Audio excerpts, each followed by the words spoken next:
Assalamualaikum warahmatullahi wabarakatuh. Para sahabat sekalian, ada PR buat kita semua, di mana kita akan sama-sama melanjutkan pembahasan tentang batas sholat. Ini sangat begitu penting bagi siapapun para sahabat dan termasuk saya. Andai ingin terus belajar sholat dengan yang benar.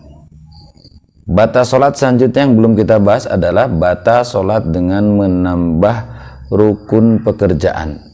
Sebagaimana kita ketahui, rukun sholat itu kan terbagi tiga. Satu, rukun sholat bangsa hati, yaitu niat.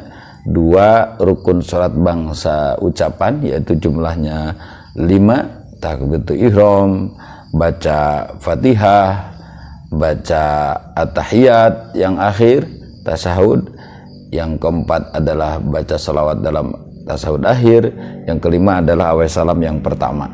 Nah, rukun pekerjaan itu apa? Seperti ruku, sujud, duduk di antara dua sujud, itu rukun pekerjaan.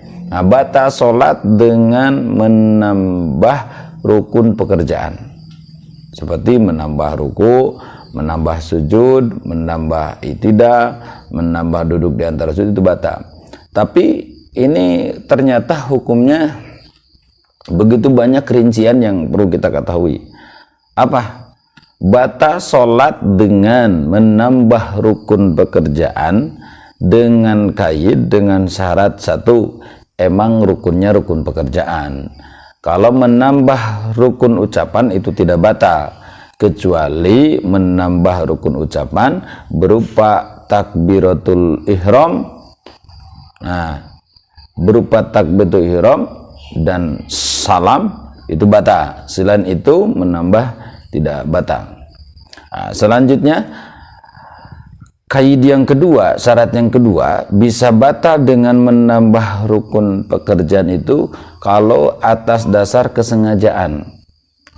Kalau atas dasar lupa maka tidak batal. Contoh, kita perasaan belum ruku nih, selanjutnya kita ruku. Setelah ruku kita sadar, oh kok kenapa ya ruku jadi 2 kali, itu tidak apa-apa kalau kebetulan itu ada dasarnya lupa.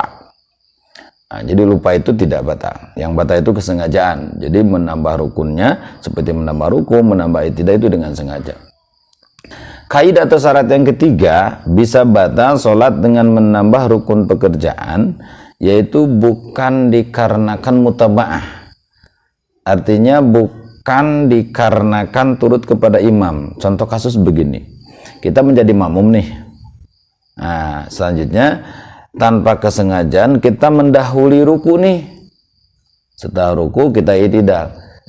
Oh, ternyata ketika lagi i'tidal kita baru sadar, ternyata imam baru mau ruku. Nah, otomatis kita wajib mutaba'ah, wajib turut mengikuti imam. Artinya kita ruku kembali. Nah, otomatis kan kita ruku 2 kali. Tapi ruku yang kedua itu atas dasar mutaba'ah, dan yang pertama atas dasar lupa, tidak batal ini.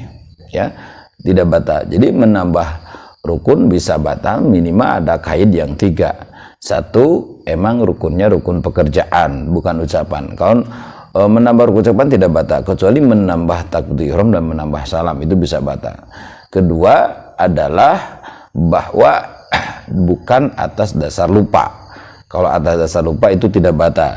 Kaid yang ketiga adalah bukan atas dasar mutaba'ah, bukan dikarenakan mengikuti kewajiban turut daripada makmum ke imam. Nah, kalau alasan mutaba'ah itu tidak batal. Selanjutnya, batal sholat itu dengan mendahului imam oleh 2 rukun atau terdahului oleh imam dengan 2 rukun, itu batal sholat. Bagaimana yang dimaksud? Contoh gini, kita itu sedang menjadi makmum, imam ternyata masih di atas, masih berdiri, contoh dalam kondisi membaca surat setelah baca fatihah. Kita ternyata sebagai makmum nih ruku, i'tidal. Selanjutnya kita sujud, yang padahal imam masih di atas, sedangkan kita udah mendahului 2 nih, mana ruku dan i'tidal, dan kita udah melakoni rukun yang ketiga, udah sujud. Nah, ini batal nih. Kita mendahului, termasuk didahului oleh imam dengan 2 rukun, dengan alasan bukan uzur.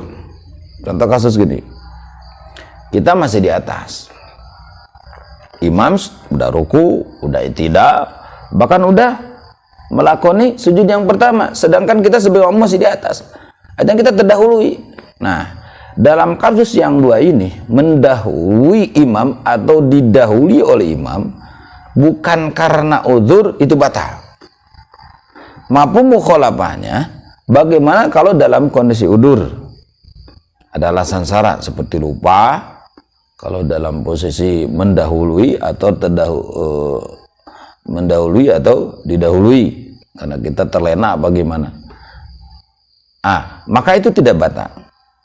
Selanjutnya, bagaimana kalau kasus upama kita mendahului imam itu dikarenakan ada udur.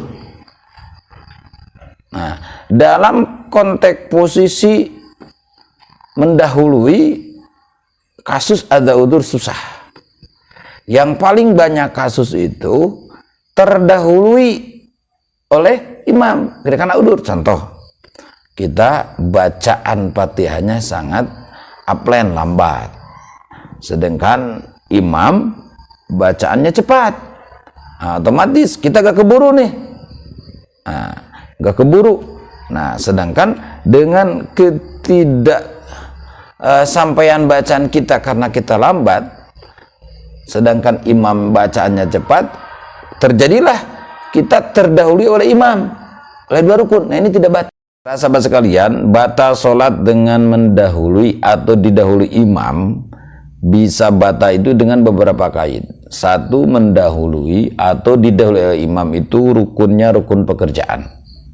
Rukun pekerjaan itu baru batal. Kedua, tidak ada uzur. Kalau mendahului dan didahului imam dengan uzur, surah uzur itu minimal ada 2. 1, emang tidak tahu dan bodoh atau ketidaktahunya itu adalah orang yang diampuni seperti jauh daripada ulama, maka itu tidak batal.